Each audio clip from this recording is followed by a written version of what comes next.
The second time I caught an embezzler was in the year 2000, my first ever job as an official, real bookkeeper, making $15 an hour at this clothing company, South Market in San Francisco. And it was before the .com thing busted. And we were actually right across the street from Pets.com, the famous implosion, pet company. And it was all very hectic. There's an animal on the roof.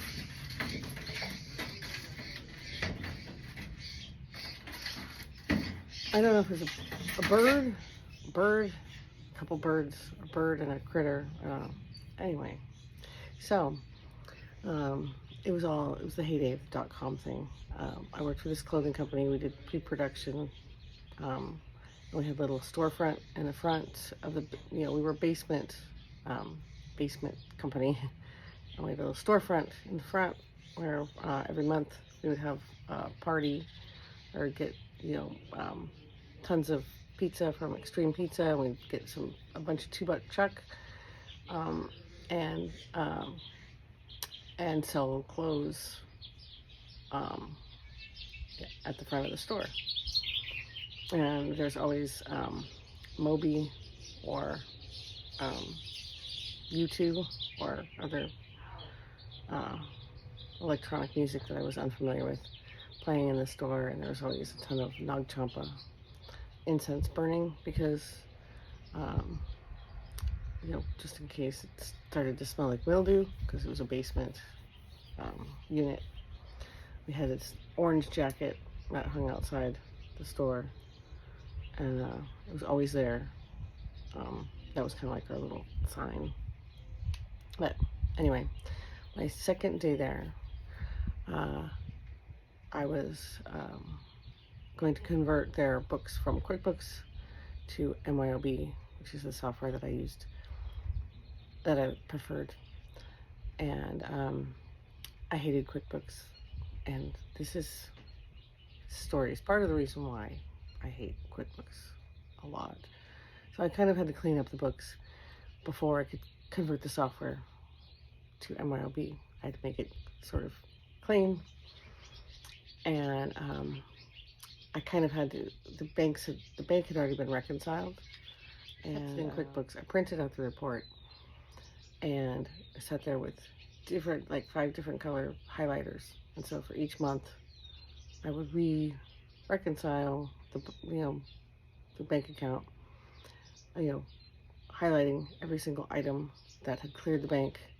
And for each month, I'd move to a different color so that I could keep track of what happened in which month. And it wasn't reconciling. And this is why I hate QuickBooks, because you can do things like this.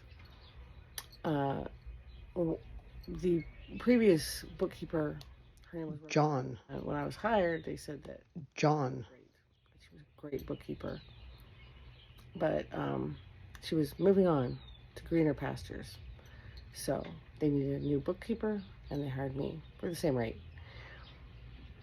And she made a mess of the books, and she would reconcile things and then delete them, or she would do big adjusting entries to make it, to force it to reconcile. So I had this big box filled with all the canceled checks, of every check that had cleared the bank,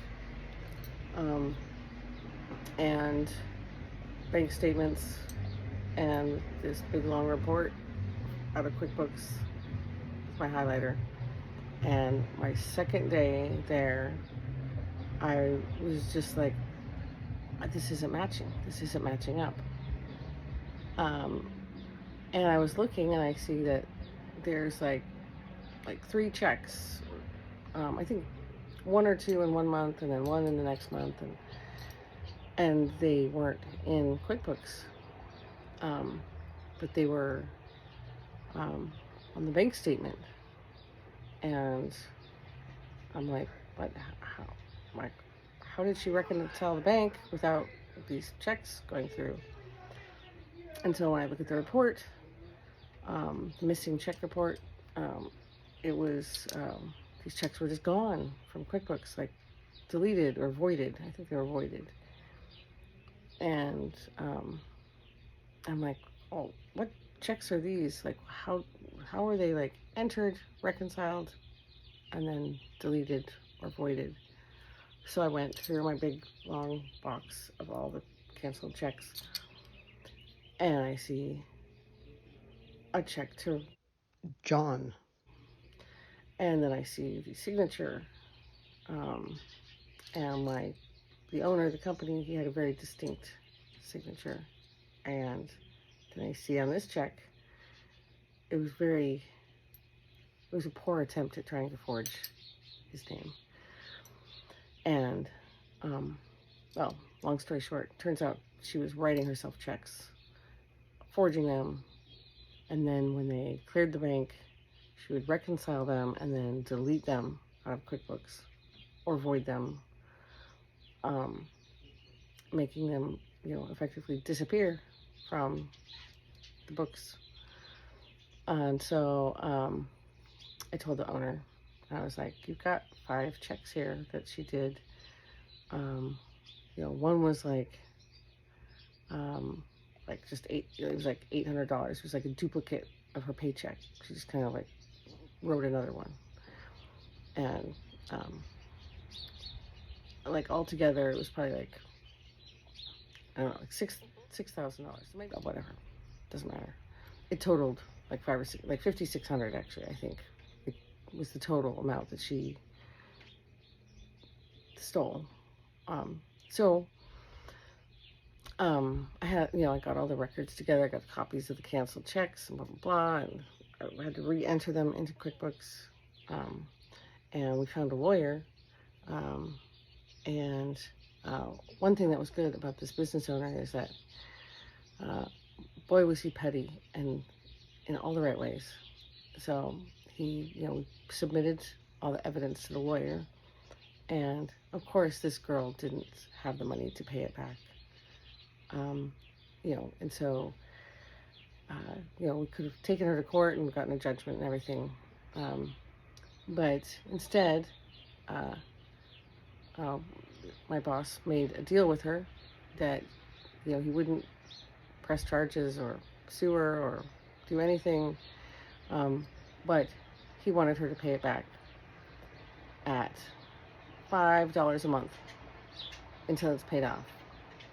So $5,600 divided by $5 a month equals God knows how many months. I don't know. About 1,000 months, something like that. But basically, she would be paying it every month for a very long time. And he was like, "It's not the money." He's like, every single month when she writes me that check for $5, it's like, she's going to remember me. She will always remember me, and she will always remember what she did. And last I knew, she was still paying the $5 every month.